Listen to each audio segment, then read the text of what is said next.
Hello everyone, welcome to coding terminal. आज हमारा day 68 है 75 डेज डीएसए चैलेंज का। और आज हम एक बहुत इंपॉर्टेंट कंसेप्ट, बहुत इंटरेस्टिंग कंसेप्ट जिसका नाम है रिकर्जन पढ़ने वाले हैं। और उसकी मदद से आज हम ये प्रॉब्लम फिबोनाची नंबर सॉल्व करने वाले हैं। ठीक है, रिकर्जन समझेंगे, बिहाइंड द सीन कैसे काम करता है, कैसे रिकर्सिव कॉल्स काम करते हैं, और एक एक चीज़ बेस कंडीशन क्या होती है ये समझेंगे। फिर फिबोनाची नंबर ये प्रॉब्लम सॉल्व करेंगे। तो एक बार प्रॉब्लम पढ़ लेते हैं, फिर हम कंसेप्ट की तरफ बढ़ेंगे। ठीक है, प्रॉब्लम क्या है, फिबोनाची नंबर क्या होता है, फिबोनाची सीरीज़ क्या होती है, पहले तो ये समझते हैं। देखो, फिबोनाची सीरीज़ का जो फर्स्ट टर्म होता है वो होता है 0, और सेकंड टर्म जो होता है वो 1। ये दोनों टर्म फिक्स होते हैं। अब थर्ड टर्म कैसे निकालेंगे, प्रीवियस टू का सम। मतलब nth फिबोनाची नंबर क्या होता है, n minus 1th Fibonacci number plus nth minus second Fibonacci number. यानी अगर मैं थर्ड फिबोनाची नंबर निकालूं तो first Fibonacci number plus second Fibonacci number, यानी कि थर्ड फिबोनाची नंबर क्या हो जाएगा 1। फोर्थ फिबोनाची नंबर क्या होगा 1 प्लस 1 2। ठीक है, इसके आगे फिबोनाची नंबर अगर निकालूं 1 प्लस 2 3, 3 प्लस 2 5, 5 प्लस 3 8। मतलब nth फिबोनाची नंबर क्या होता है, n minus 1 Fibonacci number plus n minus 2 Fibonacci number. और इस प्रॉब्लम में हमको n गिवन है, मतलब हमको nth फिबोनाची नंबर निकालना है। सिंपल सा ही है। इसको हम फॉर लूप से भी कर सकते हैं। इतने सारे प्रॉब्लम डिस्कस करने के बाद आपको फॉर लूप से करना आना चाहिए। इस प्रॉब्लम को हम लोग आज डिस्कस करेंगे कि कैसे इसको रिकर्जन की मदद से सॉल्व किया जाता है। ठीक है, एक बार रिकर्जन देखते हैं, रिकर्जन होता क्या है। देखो, रिकर्जन की जो बेसिक डेफिनेशन होती है वो होती है function calling another function with same function definition and same function parameter. थोड़ी कंफ्यूजिंग सी डेफिनेशन है। ठीक है, इसको स्टेप बाय स्टेप समझेंगे डेफिनेशन है क्या। तो एक एग्जांपल लेते हैं। लेट सपोज हमारे पास 4 लोग हैं, ए बी सी डी। ठीक है, लेट सपोज ये 4 लोग हैं और ये 50-50 किलोमीटर की डिस्टेंस पे रहते हैं। ए से बी का डिस्टेंस क्या है 50 किलोमीटर, बी से सी का डिस्टेंस है 50 किलोमीटर, और सी से डी का डिस्टेंस है 50 किलोमीटर। और मैंने कुछ बुक्स पर्सन ए को दी। मेरे पास कुछ बुक्स थी, मैं पर्सन ए के पास जाता हूँ और कहता हूँ can you please give all these books to person D, can you please give all these books to person D. अब देखो, ए पर्सन के लिए कितना मुश्किल है डी के पास पहुँचना और सारी बुक्स देना। ठीक है, इसको क्या करना पड़ेगा, इसको 150 किलोमीटर जाना पड़ेगा, फिर सारी बुक दे सकता है। थोड़ा सा मुश्किल तो है ए के लिए कि जाओ डी के पास और सारी बुक्स दो। तो ए के लिए सबसे सिंपल काम क्या है, ये जो 4 लोग हैं ना बहुत आलसी हैं, इनको सबसे ईजी काम करने में मज़ा आता है। ये क्या कहते हैं, मैं सबसे आसान मेरे लिए जो काम होगा वो करूँगा। देखो, ए के लिए सबसे आसान काम क्या है, ए कहेगा भाई मैं 50 किलोमीटर चला जाता हूँ और वहाँ पर एक पर्सन रहता है बी नाम का, उससे कह दूंगा कि तू जाकर सारी बुक डी को दे आ। समझ में आ रहा है। तो ए क्या करेगा, ए 50 किलोमीटर ट्रेवल करेगा, बी के पास जाएगा और बी से कहेगा can you please give all these books to person D. इसको क्या पास करेगा, पर्सन ए बी को कुछ बुक्स देगा जो उसको मिली थी। ठीक है, इसने इसको बुक्स पास कर दी और क्या कह रहा है बी से, can you please give all these books to person D. अब बी के लिए सबसे सरल काम क्या है, बी के लिए अगर हम देखें, बी के लिए सबसे सरल काम है 50 किलोमीटर जाकर सारी बुक सी को दे देना, सारी बुक सी को दे देना।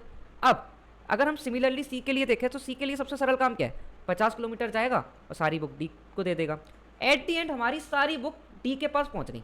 क्या डी को कहीं जाने की ज़रूरत है, नहीं है। मतलब एट दी एंड हमारा आउटपुट क्या होना चाहिए था, सारी बुक डी के पास पहुंच जानी चाहिए थी। और अगर हम यहाँ पर देखें सारी बुक डी के पास पहुंच गई हैं, पर्सन डी को किसी को देने की जरूरत नहीं है। ठीक है, अब ये एग्जाम्पल मैंने क्यों लिया एक बार समझते हैं। लेट सपोज ये चारों लोग फंक्शंस होते हैं, मतलब ये फंक्शन ए है, ये फंक्शन बी है, ये फंक्शन सी है और ये फंक्शन डी है। अब ध्यान से अगर हम देखें तो ये चारों पर्सन या फंक्शन सेम काम कर रहे हैं। देखो, ए क्या कर रहा है 50 किलोमीटर जा रहा है और सारी बुक बी को दे रहा है, बी क्या कर रहा है 50 किलोमीटर जा रहा है और सारी बुक सी को दे रहा है, सी क्या कर रहा है 50 किलोमीटर जा रहा है सारी बुक डी को दे रहा है। यानी कि ये जो फंक्शन है वो सेम काम कर रहे हैं, यानी कि फंक्शन डेफिनेशन सेम होगी। अगर मैं कोई भी फंक्शन लिखूं वो सेम काम कर रहे हैं, यानी कि जो उनके अंदर लिखा हुआ है, जो फंक्शन की बॉडी है वो सेम होगी। ठीक है, तो पहली चीज़ क्लियर क्या है, फंक्शन डेफिनेशन सेम है। ठीक है, फंक्शन डेफिनेशन से क्लियर है। अब ध्यान से देखो, क्या ए फंक्शन बी फंक्शन को कॉल कर रहा है, क्या कह रहा है बी से कि भाई क्या तुम सारी बुक्स डी को जाकर दे आओगे। मतलब a function calling another function with same function definition, दोनों सेम काम कर रहे हैं तो फंक्शन डेफिनेशन सेम है एंड सेम पैरामीटर। अब देखो ध्यान से देखना, इन सब फंक्शंस को मिल क्या रहा है, इन सब फंक्शंस को बुक्स मिल रही है। फंक्शन ए को भी बुक मिली, फंक्शन बी को भी बुक मिली, फंक्शन सी को भी बुक मिली, फंक्शन डी को भी बुक मिली, मतलब फंक्शन पैरामीटर सेम है।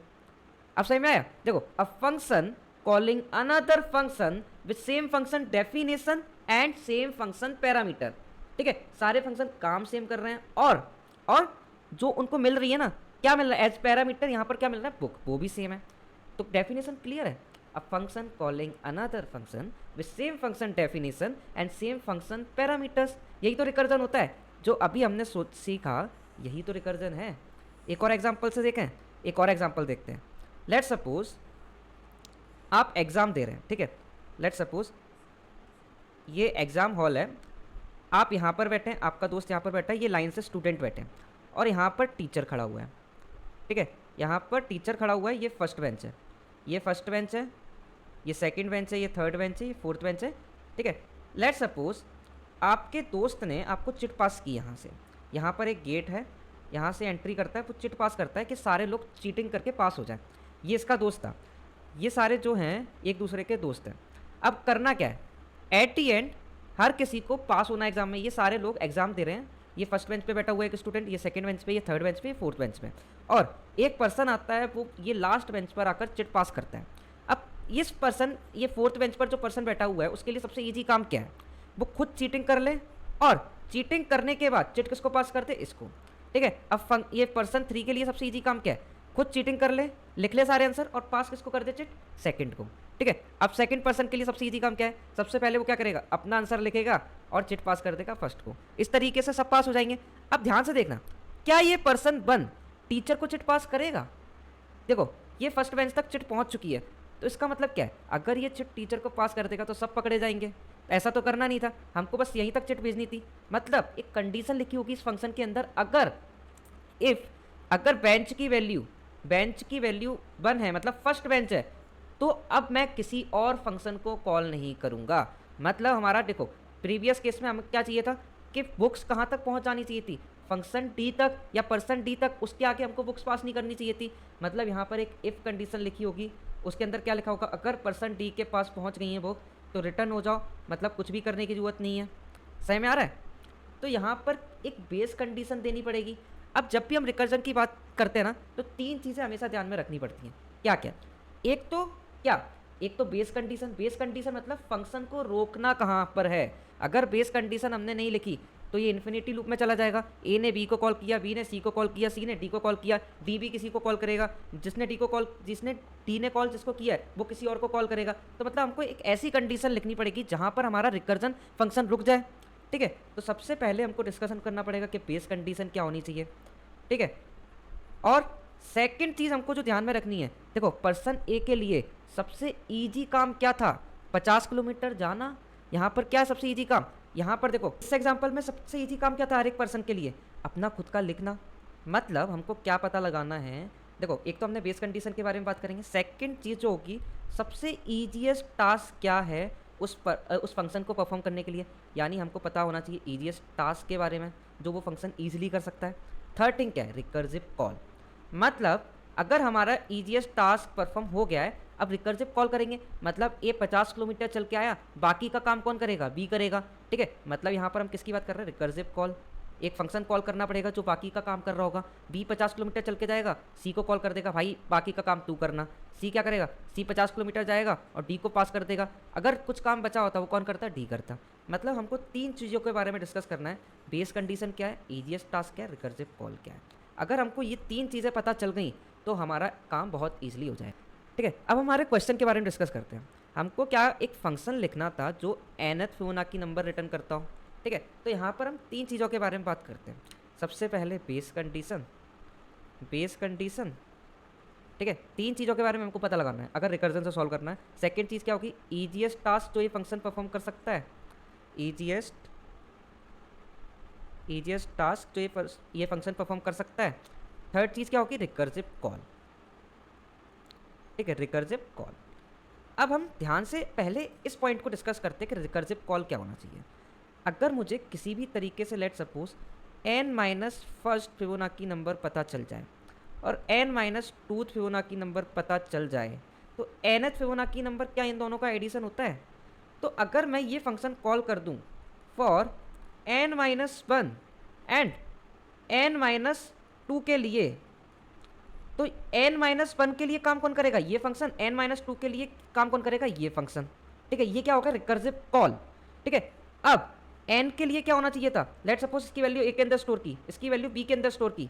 अब रिटर्न क्या करूंगा मैं इस फंक्शन से, सिंपली रिटर्न कर दूंगा ए प्लस बी। समझ आ रहा है?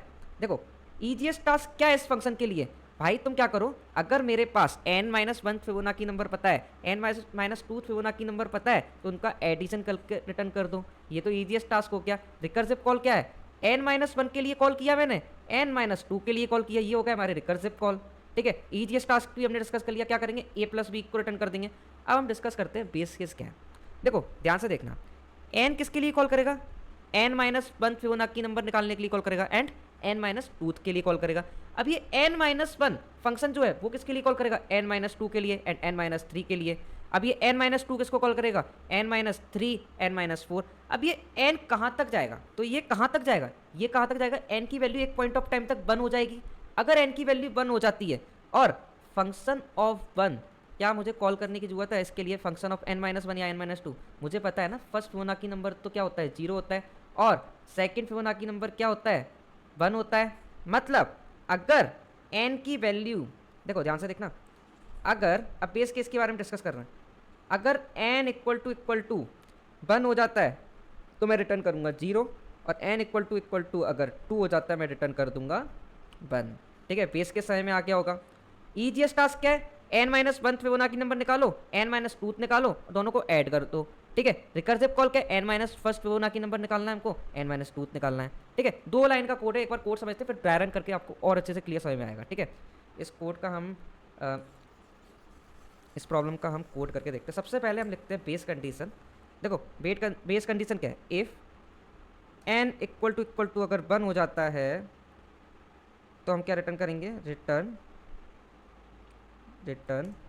0। ठीक है, इफ n इक्वल टू 2 हो जाता है तो हम क्या रिटर्न करेंगे, रिटर्न 1। ठीक है, अच्छा एक चीज़ गिवन है इस क्वेश्चन में, मैं पढ़ नहीं पाया था स्टार्टिंग में। देखो यहाँ पर गिवन है कि 0th फिबोनाची नंबर 0 है और फर्स्ट फिबोनाची नंबर 1 है। मतलब हम फर्स्ट फिबोनाची नंबर 0 लेकर चल रहे थे, लेकिन इनकी इंडेक्सिंग कहाँ से स्टार्ट है, 0 से। मतलब 0th फिबोनाची नंबर 0 है, फर्स्ट फिबोनाची नंबर क्या है, 1, और सेकंड फिबोनाची नंबर क्या होगा, 1 + 0 1। थर्ड फिबोनाची नंबर क्या होगा, 1 + 1, फर्स्ट फिबोनाची नंबर और सेकंड फिबोनाची नंबर यानी 2। तो हमको स्टार्ट कहाँ से करना है, 0th फिबोनाची नंबर से। तो हम बेस कंडीशन किसके लिए लिखेंगे, 0 और 1 के लिए लिखेंगे।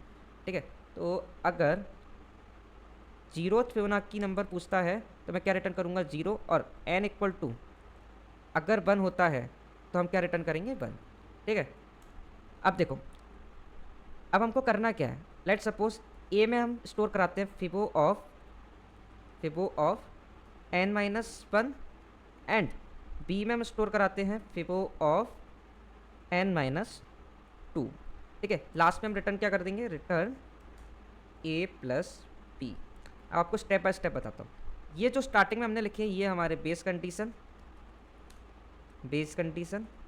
ठीक है, हमको पता है ना 0 अगर हुआ, n की वैल्यू 0 हुई तो हमको -1 के लिए कॉल नहीं करना है, क्योंकि हमें पता है n for Fibonacci of 0 we have to return 0 and similarly for Fibonacci of 1 we have to return 1। ठीक है, ये हो गई हमारी बेस कंडीशन। सेकेंड ये हो गए हमारे रिकर्सिव कॉल्स। ठीक है, एंड एट दी एंड ये हमारा हो गया ऐड करके रिटर्न करना ईजीएस्ट टास्क। यही पॉइंट हमने डिस्कस किए थे रिकर्जन पढ़ने के लिए, ईजीएस्ट टास्क। ठीक है, अब इसको हम एक बार सबमिट करके देखते हैं।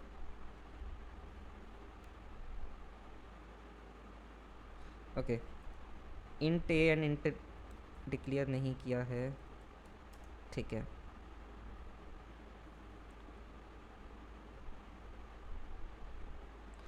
सबमिट भी करके देख लेते हैं। ओके, हमारा कोड सबमिट हो चुका है। फटाफट इस कोड का ड्राई रन करके और अच्छे समझते हैं कैसे रिकर्सिव कॉल्स हो रहे हैं।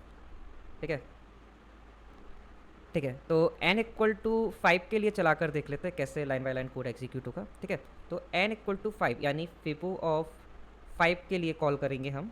अब फिबो ऑफ 5 सबसे पहले n की वैल्यू चेक होगी, क्या n इक्वल टू 0 है, नहीं है, n इक्वल टू 1 भी नहीं है। तो ये क्या करेगा, देखो हर एक फिबोनाची कॉल के लिए, फिबोनाची फंक्शन कॉल के लिए हमारी 2 लाइन चलेंगी अगर वो बेस केस नहीं है, क्या a के लिए और b के लिए, यानी कि n-1 और n-2 के लिए कॉल होगा। सबसे पहले ये a वाली लाइन चलेगी तो फिबो ऑफ क्या कॉल होगा, फिबो ऑफ 4 कॉल होगा।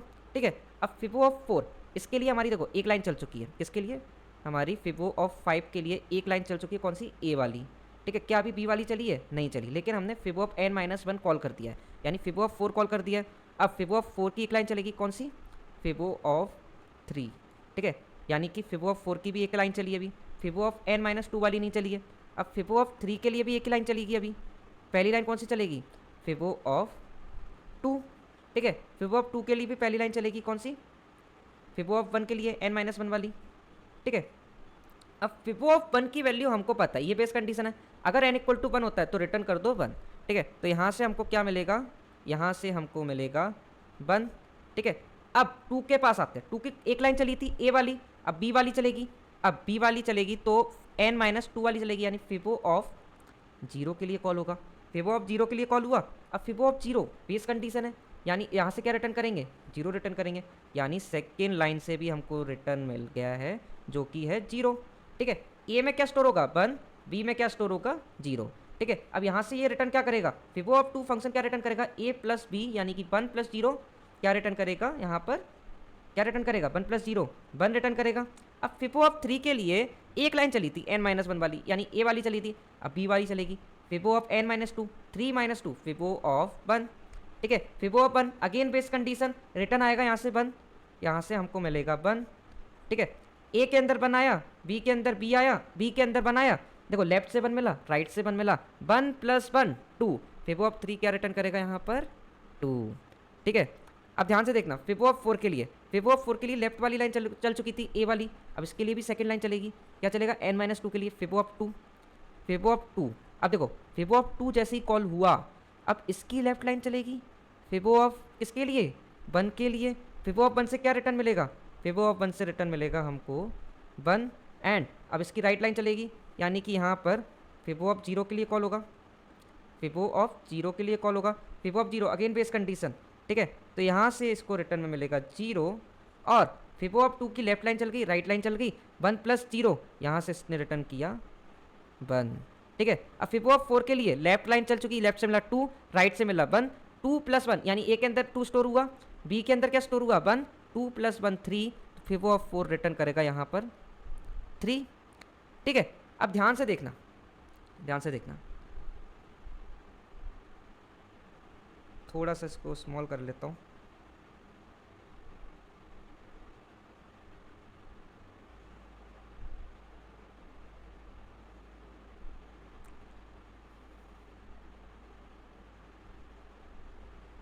ठीक है, अब देखो, अब फिबो ऑफ 5 के लिए एक लाइन चली थी, कौन सी, लेफ्ट वाली, यानी ए वाली लाइन चली थी, अब ये बी वाली भी चलेगी, क्या कॉल करेगा n-1 कॉल किया था 4, अब फिबो ऑफ क्या कॉल होगा, फिबो ऑफ 3 कॉल होगा, फिबो ऑफ 3 के लिए सबसे पहले लेफ्ट लाइन चलेगी, लेफ्ट लाइन क्या है, फिबो ऑफ 2। ठीक है, फिबो ऑफ 2 के लिए again left line, fibo of 1, fibo of 1 क्या रिटर्न करेगा, फिबो ऑफ 1 से इसको रिटर्न मिलेगा 1, क्योंकि ये बेस केस है, अगर n इक्वल टू 1 होता है रिटर्न कर दो 1। अब ये क्या कॉल करेगा, फिबो ऑफ 2 राइट कॉल करेगा, राइट कॉल क्या है, फिबो ऑफ 0, तो 0 क्या रिटर्न करेगा, 0 रिटर्न करेगा यहाँ से 0, क्योंकि बेस कंडीशन अगर n इक्वल टू 0 होता है तो रिटर्न कर दो 0। अब फिबो ऑफ 2 को लेफ्ट से 1 मिला, राइट से 2 0 मिला, तो लेफ्ट और राइट से ऐड करके क्या भेजेगा 1 भेजेगा यहाँ पर, यहाँ से इसको मिलेगा 1। अब 3 के लिए लेफ्ट कॉल हो गया था, अब राइट कॉल होगा, राइट कॉल क्या होगा इसके लिए, फिबो ऑफ 3 के लिए राइट कॉल होगा फिबो ऑफ 1, देखो लेफ्ट में n-1 n-2, यानी कि फिबो of 1, fibo of 1 base condition क्या रिटर्न करेगा 1, बेस कंडीशन के साथ रिटर्न करेगा यहाँ पर 1, लेफ्ट से 1 मिला, राइट से 1 मिला, फिबो ऑफ 3 क्या रिटर्न करेगा यहाँ पर रिटर्न करेगा 2। ठीक है, अब देखो ध्यान से देखो, इसको फिबो ऑफ 4 से क्या मिला था 3 मिला था, और राइट साइड से 2 मिला, यानी कि फिबो ऑफ 5 की वैल्यू क्या होगी 3 + 2 = 5। ठीक है, और अगर हम फिबो ऑफ 5 की वैल्यू निकालने की कोशिश करें तो क्या आती है, देखो 0 टर्म इनने बोला 0, फर्स्ट टर्म क्या है, फर्स्ट टर्म है 1, सेकंड टर्म क्या है, सेकंड टर्म है 1, 1 + 0। ठीक है, ये 0 टर्म है, ये फर्स्ट टर्म है, ये सेकंड टर्म है, और थर्ड टर्म क्या होगा 1 + 1 यानी 2। ठीक है, यहाँ पर मैं लिख रहा हूँ nth फिबोनाची नंबर, यहाँ पर n लिख रहा हूँ, n की वैल्यू यहाँ पर nth Fibonacci number, third Fibonacci number क्या है 2, 2 + 1 3, फोर्थ फिबोनाची नंबर क्या है 3, 3 + 2 5, यानी कि फिफ्थ फिबोनाची नंबर क्या है 5, और हमारा आंसर भी क्या आ रहा है 5। ठीक है, तो इस तरीके से हमारा रिकर्जन का ड्राई रन होता है, थोड़ा सा मुश्किल होता है समझने में, इसको हम कहते हैं रिकर्सिव ट्री। ठीक है। तो आई होप आपको अच्छे से समझ में आ गया होगा किस तरीके से ये प्रॉब्लम हमने सॉल्व किया, और रिकर्जन आपको बहुत अच्छे से क्लियर समझ में आ गया होगा। इस प्रॉब्लम को सॉल्व करने का एक और तरीका है, हम इसको सिंपली एक फॉर लूप से भी कर सकते थे, लेकिन मुझे आपको रिकर्जन बहुत अच्छे से क्लियर समझाना था, इसलिए हमने इस अप्रोच से इस प्रॉब्लम को डिस्कस किया है। आप लोग इस प्रॉब्लम को एक बार फॉर लूप से करिएगा। तो फिर मिलते हैं अगले वीडियो में। Thank you so much guys for watching this video. Thank you so much.